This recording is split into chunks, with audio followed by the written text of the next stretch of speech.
this video, I'm going to share some of the challenges that I encountered when arranging Here Comes the Sun for fingerstyle guitar. And I'm doing this kind of talk through the process, but in the hopes that it'll give you some things to consider when you're doing your own arrangements. And Jim Ferris here, sharing my love of fingerstyle guitar with you and helping you grow as a player. I recently posted a video of me playing Here Comes the Sun as a solo guitar piece, and I played it, I arranged it as close to the Beatles piece as I could. In other words, all the same parts and the same registers at the same time. But as I've gone back and listened to it more and played it more, I realized that there have been 3 problem areas for me, and I'm working on some other ways to play those parts. Problem area number 1 is the motif that reappears throughout the song. So, now that is a really central part of the song, so you can't eliminate it. And the problem that I'm having with it is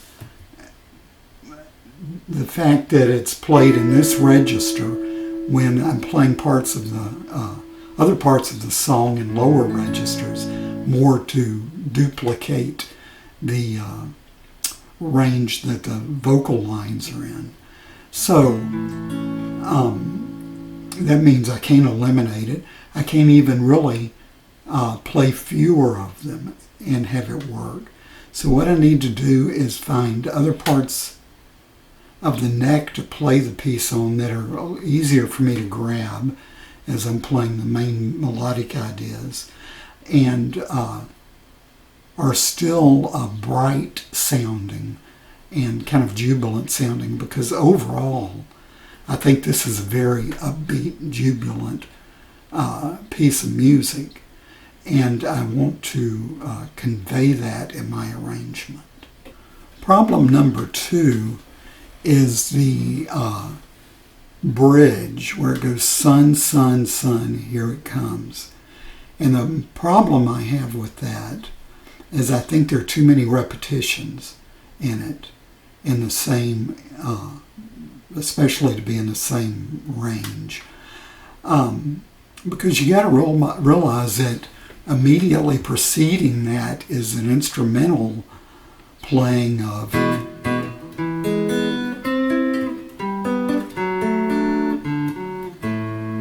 which is the same melody that's then repeated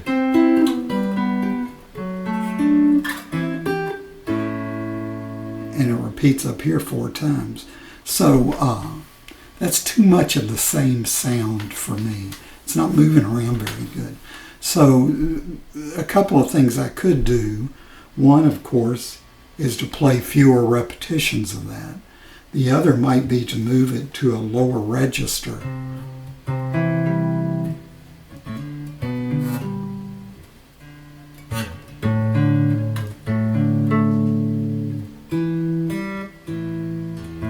Something like that. But as you can see, if I do that, that's an awkward, this G is an awkward reach for me, and I don't know any other way to finger that. So I don't know if that's going to work. We'll have to play around with it some and see. Problem number 3 is the verse that comes immediately after the bridge.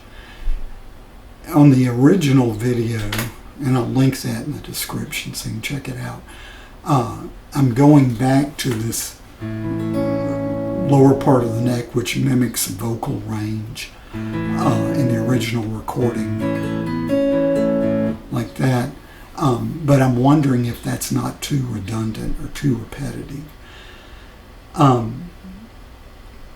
you got to realize if you're just one guitar playing a piece of music, there has to be enough, I think there's got to be enough variety in it to keep the listener's attention. So there are a couple of ways I could work around that. One would be maybe to play it like a bluegrass flat picker plays cross picking using fretted notes and open notes. Something like that. But that still brings me down to this same range, which I'm trying to get away from. The other, of course, is to play it in a higher register.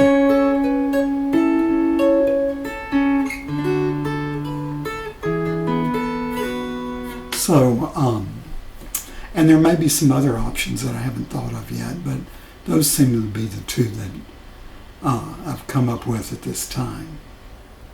So I hope that this has been helpful to you, how I go about considering things to do to create a good fingerstyle guitar arrangement.